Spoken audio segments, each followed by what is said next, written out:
இன்றைக்கி நம்ம குலதெய்வ கோயிலில் கும்பாபிஷேகம். இதோட லாங் வீடியோ பார்த்திங்கன்னா நம்மளோட சேனலில் இருக்குது. கண்டிப்பாக போய் பார்த்து லைக் மட்டும் பண்ணிடுங்க. வீட்டிலேருந்து ஒரு 5:30 மணி போல் வந்துட்டு நாங்கள் 3 பேருமே வந்துட்டு கிளம்பிட்டோம். எங்கள் வீட்டிலேருந்து அங்கே போகிறதுக்கு பார்த்திங்கன்னா ஒரு 3/4 மணி நேரம் ஆகும். ராக்கிப்பாளையத்தில் இருக்குது அது.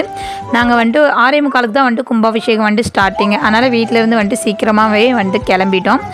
கும்பாபிஷேகங்கிறது ஒரு 12 வருஷத்துக்கு ஒரு முறை தான் வரும். அதில் போய் நம்ம கலந்துக்கிறதுனால வந்துட்டு நிறையா நம்மளோட பாவங்களெல்லாம் தொலைஞ்சு போகும்னு சொல்லிட்டு ஒரு ஐதீகமாக வந்துட்டு அது சொல்லிட்டு வராங்க.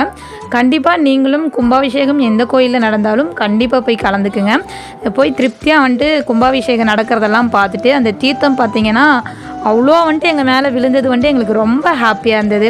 அதெல்லாம் முடிச்சுட்டு சாமியெல்லாம் கும்பிட்டு வீட்டுக்கு வந்துட்டு கிளம்பிட்டோம். வந்துட்டு கார்த்தி வந்துட்டு ஒர்க் போகணும், நானும் இன்னொரு கோயிலுக்கு போகணும். அதனால் வந்துட்டு வர வழியில் டீ குடிச்சிட்டு அப்படியே வந்துட்டு வீட்டுக்கு வந்தாச்சு.